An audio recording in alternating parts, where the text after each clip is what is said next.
Hello and happy 2022, everyone. I appreciate this opportunity to say a few words about the TOIRMA program. This is that time of the year where we have our annual renewal packets being sent out to all of our township and road district members. Included in the packet this year, as is in the past, are the general liability survey questions, the control sheets, which consist of the values of equipment, vehicles, buildings, and contents, as well as questionnaires related to the coverages. Also included is information related to your coverages we'd like you to take a look at, and please review the estimated payroll. Now, every TOIRMA member, meaning township or road district, has a TOIRMA member contact.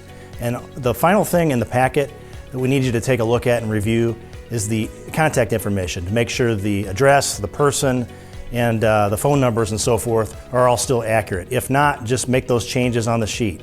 Now, it's very important that we have this information back to TOIRMA by March 1st. Again, your coverages are dependent on this information, and we appreciate your cooperation. And again, I just want to take this opportunity to wish you all a happy 2022, and thanks for your cooperation and membership. And now for the general liability questionnaire. And here we have our comprehensive general liability questionnaire. This questionnaire contains questions that you can hopefully answer to the best of your ability that will help us understand the coverages you need for your township or road district. The final portion of the general liability questionnaire is a request for information so we can determine the amount of your bond. We would need your beginning balance plus your expected revenues, total expenses, and the ending balance. You can use the financial report from your last fiscal year end. And now the estimated payroll section. And here we have the estimated payroll sheet within the renewal packet. It's basically going to show your employees, street or road construction, and clerical. Here's your payrolls, and we just want an estimate of that to be able to figure your work comp. As Jim had mentioned, within that renewal packet, there are control sheets. One for your autos, one for the inland marine or the equipment, and one for the property. And we're going to take a little more in-depth look into each one of those categories. Okay, now let's take a look at the auto section. On the auto sheet, first look at the department, then the description of the truck, the year, and the make. We only need the last six numbers of the VIN number, the current value. With this being 3 years or newer, it's automatic replacement cost. So this value is going to be the new price of the truck. Should something happen to it, it gets totaled in the first 3 years, you'll get that brand new truck. This is the effective date. This was the date this truck was added to your control sheet. The next truck, the 2000 International, there's the VIN number. Current value, since this truck is older than 3 years, this value is going to reflect an actual cash value. So you want to keep this value current.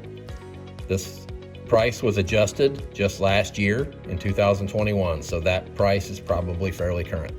Now, here are the items to look for in the inland marine section. Next, we have the inland marine sheet. Here's your departments again. Just make sure you're dealing with the right department. Next, we've got a description of the item.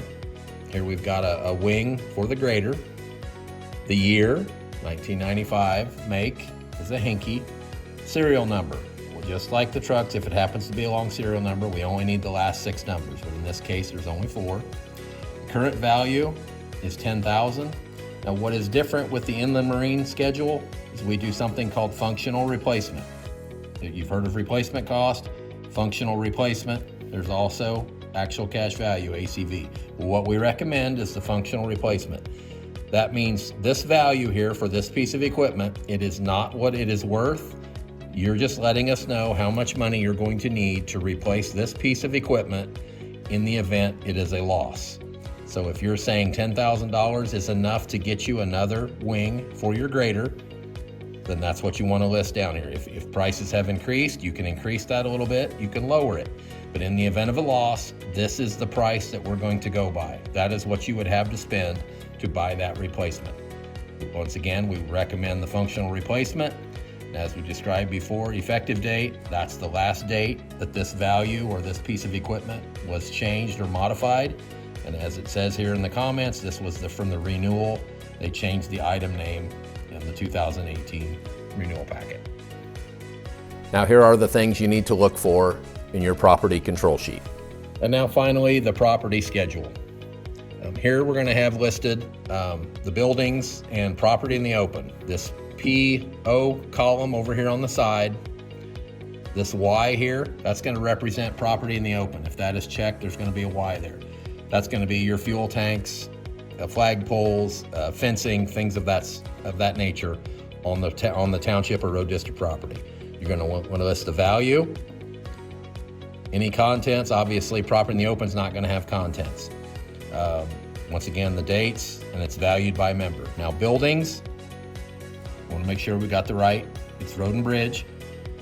Equipment storage shed. We want to make sure we list the address or as close as we can for our underwriters. The building value and replacement cost. You heard me talk about replacement cost before, functional replacement and ACV. On buildings, we recommend replacement cost. It means you're going to get that equipment storage shed back the way it was in the event of a total loss. They actually have no contents in that building, but what could be stored in there is possibly in the marine equipment that is already listed on the previous page. In the event of a garage such as this, where the value is a little higher, replacement cost, $10,000 on the contents on it. So it's probably containing tools, signs, air compressors, welders, things of that nature. That was last modified in 2020 per a building evaluation and an in-house update. And you want to make sure these contents values stay current. If they have not been checked according to these effective dates in a couple years, you might want to look at those and possibly adjust those. And finally, the TOIRMA contact sheet. And here is the TOIRMA contact update. Please make sure the information that we have on file is correct. If it is not, please update it accordingly.